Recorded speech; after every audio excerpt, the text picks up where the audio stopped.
महावीर बड़े भैया थे, वो घर के अंदर बैठे थे। उनको पता चला कि ये 6 को भेजा था दर्शन करने के लिए, आचार्य जी ने 6 के 6 का उद्धार कर दिया। तो महावीर को बड़ा बुरा लगा। महावीर लिखता है, तार भेजा महावीर ने, महावीर जी क्या महावीर नहीं रहे, he had gone, passed away, चले गए। आचार्य जी के पास तार पहुंचा, मां श्रीमंती और मल्लप्पा जी बोले महावीर खत्म हो गया। आचार्य शुद्ध सागर जी के पास खबर गई कि इनके बड़े भैया खत्म हो गए जिनका आपके संग में प्रवेश हुआ है। आचार्य जी ने जैसे सुना, आचार्य जी कहते हैं ये झूठा है तार, महावीर को कुछ नहीं हुआ। आचार्य शुद्ध सागर जी महाराज जी घबराए, माँ श्रीमंती मल्लप्पा जी घबराए, वो बोलते हैं वो तार आया है, महावीर खत्म हो गए हैं, क्या करें। आचार्य जी बोलते हैं ये तार झूठा है, कुछ नहीं हुआ है महावीर को, हंस रहे थे गुरुदेव। फिर आचार्य शुद्ध सागर जी महाराज गुरुदेव के बारे में कहते हैं, वो तो 13वें गुणस्थान का केवली है, वो तो मोह से मुक्त है, लेकिन मैं 6वें गुणस्थान का साधु हूँ। तुम लोग एक बार घर जा करके देख लो कि महावीर की क्या हालत है, अगर कुछ हो गया है तो उसका तीजा करके आना, और अगर नहीं हुआ है तो भी एक बार घर घुमाओ। तो आचार्य शुद्ध सागर जी महाराज जी ने गुरुदेव के बारे में कहा कि उस जवानी के समय में भी निर्मोही अवस्था के साथ जीवन जीने की उनकी कला थी। फिर 13 साल के शांतिनाथ को अपने हाथ में बत्ती पकड़ करके उन्होंने जैन धर्म का आ ई उ सिखाया। कृदंत क्या होता है, तद्दंत क्या होते हैं, व्याकरण क्या होती है, तो बहुत बड़ी बात हो गई। उनको लिखना नहीं आता था, 13 साल की उम्र क्या होती होगी। 13 साल की उम्र से उनको पढ़ाया। कई बार गुरुजी बोलते थे बोलो आ, और वो बोलते थे आ, तो आचार्य जी बिल्कुल धैर्य के साथ आ नहीं आ बोलो, आ नहीं आ बोलो, आ नहीं आ बोलो। बहुत देर में समझ में आया कि रस्व और दीर्घ 2 चीजें होती हैं। बड़ी ई और छोटी ई बोलते हैं ना, बड़ा और छोटा। तो बड़ा छोटा तो ये मतलब बौद्धिक स्तर में डूबे हुए कम लोगों की बात रहती है। गुरुजी बोलते थे दीर्घ मत बोलो, रस्व बोलो, रस्व बोलो। इतनी समता के साथ गुरुजी को सिखाया, तैयार किया, बड़ा किया, मुनि बनाया। मुनि बनाने के बाद आज आचार्य के पद पर गुरुदेव श्री समय सागर जी महाराज श्री जी विराजमान। हम सबके जीवन की नैया उनके हाथ में सौंप करके गए, बोल के गए आचार्य परमेष्ठी के चरणों की सेवा करना तेरा भला होगा। माथे पे ये बात आचार्य जी की छप गई कि सिंहासन पर कोई भी परमेष्ठी बैठेंगे, जो परमेष्ठी आचार्य परमेष्ठी निश्चित करेंगे वो हमारे जीवन के भगवान हैं। और गुरु में भगवान देखना शुरू किया, तरक्कियां रोज आसमान होती रही। ये जीवन के संस्मरण है। मैं लोगों से कहता था, लोग कहते थे अपने भैया को दीक्षित कर दिया, मैं कहता था एक ही चीज कि जिसने केशलोच का दर्द सहा है, अगर उसको अपने भाई से प्यार होता तो कभी अपने छोटे भाई से ये नहीं कहता कि केशलोच कर दो। 16.5 साल की उम्र में गुरुदेव श्री समय सागर जी महाराज श्री जी ने पहला केशलोच किया। 16.5 साल के बच्चे के सिर के घने जवान काले बाल, इतने मजबूत जड़ें होती हैं, पूरे हाथ की उंगलियां कट गईं। लेकिन आचार्य श्री जी ने बिल्कुल जैसे सीता की अग्नि परीक्षा हुई थी, ऐसे ही अग्नि परीक्षा करने के लिए धौकनी में धौंक दिया दोनों भाइयों को। सूरज तपे तपे रे माटी, तुझको चलना होगा, मोह तजना होगा। ये गाना उस वक्त जब चला करता था, गुरुजी सुनते थे और दोनों को तैयार करते थे। आज दोनों अपने 5 महाव्रतों के बादशाह हैं। आचार्य गुरुदेव श्री समय सागर जी महाराज, निर्यापक श्रमण मुनि श्री योग सागर जी महाराज, उनकी तपस्या देवताओं को भी आश्चर्यचकित करती है बंधुओं। और उनको तैयार किया गुरुजी ने अपनी आंख के सामने। समाइक के लिए बैठते थे, आपने वो फोटो देखे होंगे, तब गुरुजी बैठे हैं और पूरा संघ सामने बैठ करके समाइक कर रहा है। मजाल है कि रीढ़ की हड्डी सीधे से थोड़ी सी ऐसी हो जाए। ऐसे गुरुजी की बरदानी छाव के तले पल्लवित और पोषित जीवन के 40 साल जिन्होंने गुरुजी के चरण की सेवा करके निकाला, समझा, इतने धैर्यवान, गुणवान, चारित्रवान बने। तब आचार्य भगवंत ने अंतिम समय में योग सागर जी महाराज जी से कहा, समय सागर जी महाराज जी संभालेंगे, मेरा तो हो गया, मैं वो आएंगे तो उनको आप बता दीजिएगा। इतनी सहजता में आचार्य पद का स्थानांतरण करके और अनंत की यात्रा पर गुरुजी चले गए। लेकिन विरासत कितनी बड़ी दे गए। आचार्य जी हमेशा वो बात कहते थे, उस वक्त लगती थी। आचार्य कहते थे कि पिता के स्थापित व्यवसाय को आगे बढ़ाने वाले पुत्र हमेशा तरक्की करते हैं। फिर से कहता हूं, गुरुजी हम लोगों से सबसे कहते थे, पिता के स्थापित व्यवसाय को आगे बढ़ाओ। कपड़े की दुकान तुम्हारे पापा की है, तुम दुकान को मॉडिफाई करो, दुकान को मॉडिफाई करो, उसको और ऊंची करो, बड़ी करो, लेकिन व्यवसाय खत्म मत करो। और जो पुत्र पिता के व्यवसाय को चलाता है, उसको स्थापित व्यवसाय मिलता है, उसको बहुत ज़्यादा मेहनत नहीं करनी पड़ती।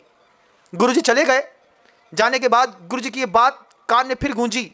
सोते सोते में पिता के स्थापित व्यवसाय को आगे बढ़ाने वाले तरक्की करते हैं, ऐसा जब मेरे दिमाग में आया, मैंने खुद ही देख लिया कि हमारे गुरुदेव के जो भी प्रकल्प थे, उन प्रकल्पों को ऊंचा बढ़ाने वाले गुरुदेव कहते हैं कि तरक्की करते हैं विनम्र सागर, तुम तो अपना कंधा लगाओ और फिर धीरे धीरे और भी कंधे लगते रहेंगे। सबसे बड़ा कंधा तो गुरुदेव श्री समय सागर जी महाराज जी के ने लगाया। आचार्य पद का बीड़ा उठा करके जिन्होंने ये संकल्प किया कि आचार्य भगवान को समर्पित प्रत्येक शिष्य की रक्षा करना मेरा कर्तव्य है।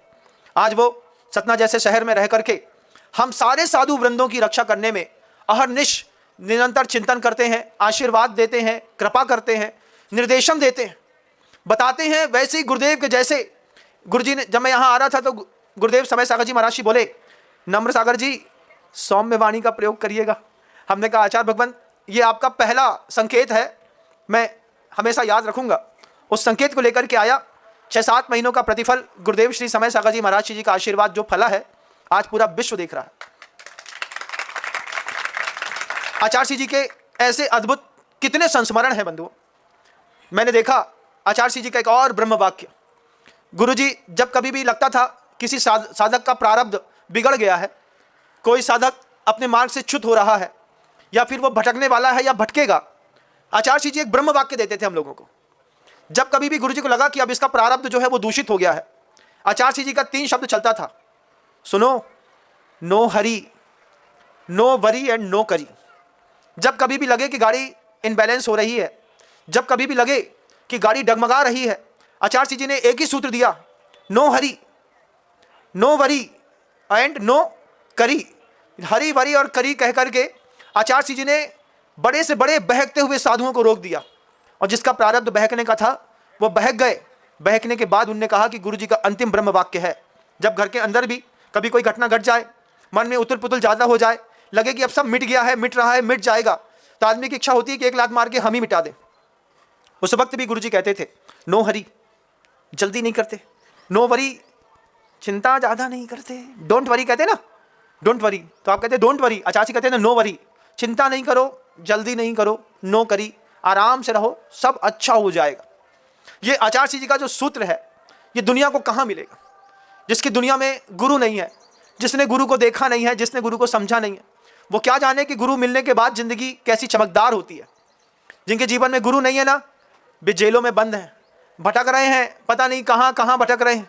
वो सोचते हैं कि इस क्षेत्र के दर्शन करूंगा तो निर्वाण हो जाएगा।